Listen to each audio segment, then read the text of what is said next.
In this video, we're going to go over, this is some exciting news where you can get some backlinks and some SEO juice to your website by paying attention to some of these rules directly from Google and what Google says. So we're going to go through a few different things and some options that you have. Today we're going to talk about Google Images. So the image library on Google is the largest depository of images on the planet. And Google, number one, wants to keep it that way. And number two, they want to keep it growing. So images can be and should be indexed on Google. The images that you put on your website and on many different places on the internet, those are all ones that you should be able to get indexed on Google in the Google Image Index. So there's different ways that you can search on Google. One is you search for just websites. You can click the image button or the image tab on Google search and it'll just pull up images. So that's one way people do image search. The other way is Google will put specific things that are, so let's say you're a real estate agent and you sell luxury properties, or you're a car salesman and you sell luxury cars like Rolls Royce or Lamborghinis. Those are images that Google knows that humans want to see. So a lot of times in the SERPs themselves, Google will put a column, across with just images in them. So that's how they exhibit images to people besides just on your website. So there's very good reasons for you to want to index your images. So most people that I know, when they have a website, they just slap the images on. They don't even actually squish them like you should. They don't get them web ready. So it slows down their page speed, of course. But the other thing is they don't add Alt1 and Alt2 tags to it, which are your title tags and your description tags, which need to be on there. Your alt tag, which is your description tag, that is for people who are blind or they're deaf or they have some other kind of situation where they're not able to see the picture directly, so they can read what that photo is about. And that's very important. Of course, you want to add some of your keywords to it, but you don't want to keyword stuff in that place like we used to back in the day. You don't want to do that because that hurts the person that needs to actually read what that image is about. So you don't want to do that. And Google doesn't want you to do that. The other thing is your title tag, because that's how Google's going to index that image. So you want to make sure it's keyword rich, it's right on target, and it's going to show up where you want it to show up in the index.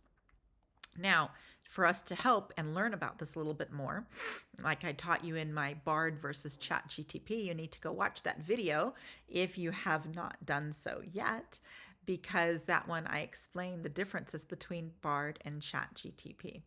So we're going to go over here to Bard right now, and I had already done this, so I'm pulling up an old questions that I was asking Bard to see how well it could give me the information back. Okay, so I asked the question, do blog posts with original images help SEO? And it says, yes, blog posts with original, remember I said original, not stock photos, can help SEO in a number of ways. Images can help you rank for image search results, which I just explained to you. When people search for images on Google, your images can appear in the search results if they are relevant to the search query. And how do we make them relative to the search query? By using our keywords in the title. This can help you attract more traffic to your website because that image will link back to your website. Images can help you improve your click-through rate. When people see an image in the search results, they are more likely to click on your link if the image is relevant to their search query. This can help you improve your click-through rate, which is a ranking factor on Google. How many people think about this? I don't think so. So not many people actually think all the steps all the way through. This is a great reason why you want to be in image search. Images can help you break up your text and make your blogs more visually appealing. We know that part. This can make your blog posts more engaging, which will help your SEO rankings because people will stay on your page longer. Images can help you add more context to your content. For example, if you're writing a blog post about a recipe, you can include images of the ingredients and the finished product. This helps readers understand your content, which helps you improve your SEO rankings. And then it gives us some tips. So Bard says here, let me see if I can get my mouse over here. bar says use high quality images. Your images should be high resolution and very clear. This can also be relevant to the content of your blog post. So don't put pictures of a Lamborghini on a site that's for Jeeps, things like that, right? So you want to make sure that it's really relevant. You have to use high quality images, and there's a difference between putting a high resolution, high quality, high resolution image on your website and having it slow down your page load speed. There's ways what we do in our company and what my virtual assistants do for us and for our clients is they take the images and they put them in an image squisher, which reduces the load speed time for that, makes it a faster load speed time, but does not reduce the quality of the image. Like you can't tell the difference. All right. So if you need any help with any of this, I do own Get It Done For Me Now virtual services, and we are more than glad to help you offload all these tasks off your plate. Next, name your images correctly. Okay. The name of the image should include the keywords that you're targeting. Remember, I just went through that. For example, if you're writing a blog about a recipe for chocolate cake, you should name the image chocolatecakerecipe.jpg. I don't think it's always necessary to put the JPEG or PNG or whatever kind of file it is. Add alt tag to your images. Alt tag is a text that's displayed when an image cannot be displayed. It's important to add this for people who are using screen readers to understand your content. Optimize your images for social media. When you share your blog post on social media, the image that you display in the feed, make sure that that's high quality and relevant and that you can put that over on your social media. So I thought that was very interesting. Then I ask it, can original images help me get backlinks? Yes, they can help you get backlinks. If you create high quality images that are relevant to your niche, other websites may want to use them on their own pages. When they do this, they will likely link back to your website as a source of the image. Now, I know a lot of times we have a thing where you can get a plugin for WordPress where you don't allow people to use the images. So you can do that, but you can make a statement somewhere on your website that if another website wants to use your image to contact you, but that you want a link, you want a backlink. So you want a link from their website to yours saying this photo was taken by Katerina Gasset and this is her website basically, and then link back to my website by using the photo. So that is an approved practice, but not all authors of photos allow you to do that, and you can't just do that with any image.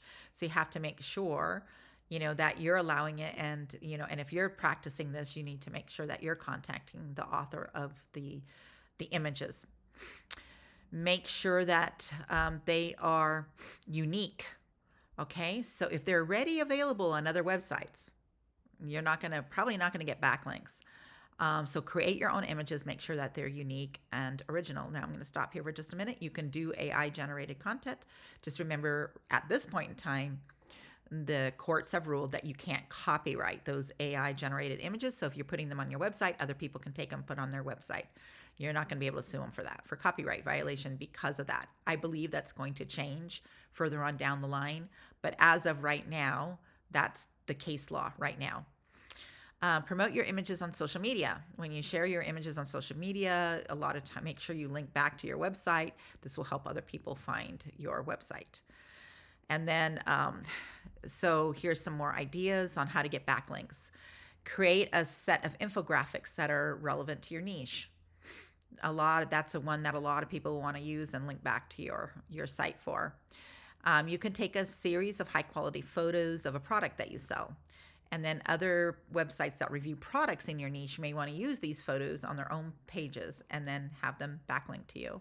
You create a set of animated GIFs that are relevant. Other websites share these funny GIFs, and then you could get backlinks for that. So it's up to you how much you want to allow other people to link your images on their website. But if you're getting backlinks for it, it's probably a good idea. Can original images, so next I asked, can original images help me with SEO? And it says yes. And so it gives me the same thing that we went through over there, but here's some tips. And so then it gives the tips, the same thing that we did already. They build brand recognition, they increase your social media engagement, and they make you have a better looking website, of course. And then I said, it didn't really answer it. So I said, can you explain this in more detail? Original images can help you with your ranking. So then it goes through, again, it sets up the same thing that we already know. Um, and then it says that it can help your SEO because it improves your website's overall user experience and makes it more appealing and engaging. And then it didn't really answer me. Okay, so then I said, so the next question that sorry about that. So the next question that I asked about that, and you know what, that was a spam call that I'm not going to delete from the video, so I just apologize about that, but I'm not going to edit that out. So I'm just more into just getting the stuff out there for you. So here are some better, so this is why, so then I ask, can you explain why my original images are better for my SEO than using stock images? So it says here, original images are unique. Stock images are often used by many different websites, so they're not unique, which means that the original one is more likely going to stand out, but also it means that whoever already has used that stock image, they're getting the backlink for it, and Google already knows it's on the internet. Okay, so original images are more relevant to you. They can help you get better backlinks, and they improve your click-through rate. He kind of just said the same thing again. So then I said, can you make a table? Because what I wanted to show you are you can export right from Bard to Sheets, which I really love. So you can ask Bard to create tables and then export right to Sheets. So this is, it gives you the feature, the stock images, original images, and tells you, the good things and, the pros and cons of each or whatever. And then you can just take this, export it, or you can take it and save it as an image, etc. So there's a few things about tables. Google loves tables. And so when you add tables to your website, but it depends on how you add it. So if I took this as a screenshot, that's good because it's an original image, right? And I can alt tag it and title it. But Google is not going to see it as a table, so they're not going to put it in the search as a table. And one of the things that we've been noticing is that if you're using tables close to the top of your page, Google will put that as a rich snippet, actually. So they love tables.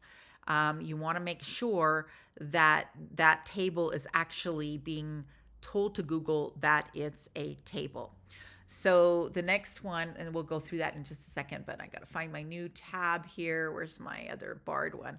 Okay, so now the next thing that I asked is, so one of the things that I learned is that a lot like ChatGPT, they can create SVG files, and you can export tables and graphs and diagrams as SVG files. So I asked Google Bard if Google bots can read SVG files, and says yes, it can read it, and it's been indexing SVG since 2010. And they're XML-based vector graphics, which means they are text files that can be parsed by search engines. They can read the text inside of the SVG file, index the content, including the text and the shape and the colors. In addition, bots can also follow the links to SVG files that are embedded in HTML pages. This means that if you have an SVG file on your website, it is possible for Google to find it and index it. This is huge, and very few people do it.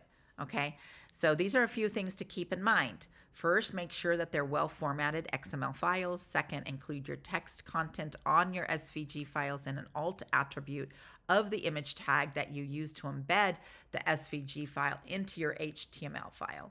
Finally, you can use xrobots -tag, no index rule, to prevent them if you don't want them indexed, but of course we want them.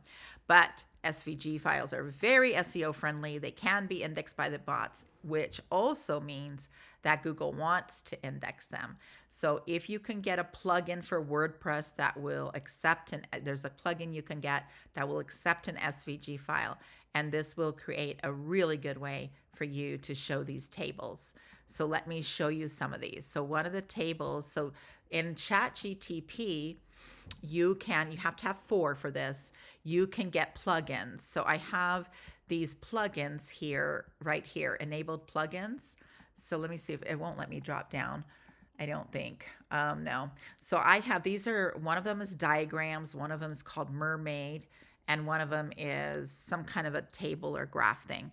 And when those are enabled, then you can ask ChatGPT to create the graphs. So I asked it to I gave it the information, asked it common health issues in senior cats, and then asked it to make a table. So you see it made this table here. Now this is one that can be used as an SVG file, or you can just save this image as, and then I can just create, I don't know, let's see if it'll save it as an image. I'm not sure. We'll find out here.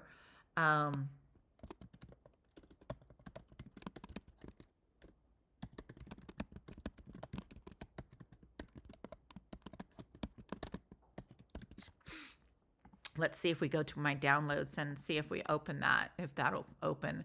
Oh, yep, it creates a PNG file. So see here, so this is a PNG file, which is really cool. And you can then, make sure you're titling it before you upload it. Please don't make the mistake of doing the file number. So that works as a PNG file. Let's see what else it offers. I don't think it gives me anything else. I can open the image in a new tab. Let me try that. Oh, it is a PNG. So it was not an SVG file. So you can't save it as that. So it was created as that. I have some other ones. Let me see. That's one there like that. I have one. I got to figure out where that one was. Let me see. Let me see if I can find that for you. Does this have one in it? Okay, let's see what this one is. Save image as. I believe this is going to be also a PNG. Yeah, I'm pretty sure it's a PNG. Okay, so that's not the one. There's a graph that I made. This table maybe? Let's see. Yeah, so you see this, I don't think, let's see. Let's put it on here. No. Let's see, where can I click? Save as. It's an HTML file. So this could be turned into an SVG file, but see the format's a web page complete, and you want HTML only. You can click that, and then you can save it as that and put that on your website as an HTML file. And then all of that will be read as HTML, which is important as well. But there is a way to create these into SVGs. I'm just trying to figure out. I saw some here. Maybe this is the one. So I created, this one was created with, I can't remember what it was created with. Let me see what this one is. No, I think this would be a PNG as well. So, but anyway, I found when I was doing, this was using Web Pilot and something, Mermaid Chart Diagrams and Graph Constructor. That's what the other one is. And I asked it to make it out of these. Oh, here we go. You can view this in Diagram Online. I think this is where it is. So you go here. Yeah. So you see how this diagram is right here. And then what you're going to do is you can save it to Mermaid. You can play around with it. I don't know how to do HTML, and I don't know configurations and coding and stuff like that. So I don't do that part. But this is where I believe that you will save it. This is the live, and you want to export it. Nope, I don't. But this is, I think, where I'm pretty sure this is where you create the SVG file from. So anyway, those are some cool things because Google loves that. Now there is a plugin for WordPress called TablePress, and this is, you can get the free version here. And this will help you add, edit, and manage small and large data tables. You can insert images into your formula. You can do math formulas, links, sorting, pagination, all kinds of things. And you can export and import from Excel, CVS, HTML, and JSON files. No coding is needed, they said. So there you can go in and they'll teach you how to do this. You can get the free version, which is all you need. And then you can just embed a TablePress. The plugin provides one block, and you just put that in there. So that's a pretty cool WordPress plugin. There's another one for, now you can do Google Spreadsheets, and then you can get this stylish Google Sheet Reader, embed Google Sheets as responsive data tables. So you can get this add-on from WordPress and get started, and then you can make him mobile friendly. So the responsive mode makes them all mobile friendly, which is really important, right? So this is another way that you can add pretty cool sheets and tables to your pages. Let me see if there was anything else that I'm missing. I think that's pretty much it for today on learning how to do this. I just think it's so cool. I'm trying to put my picture back here.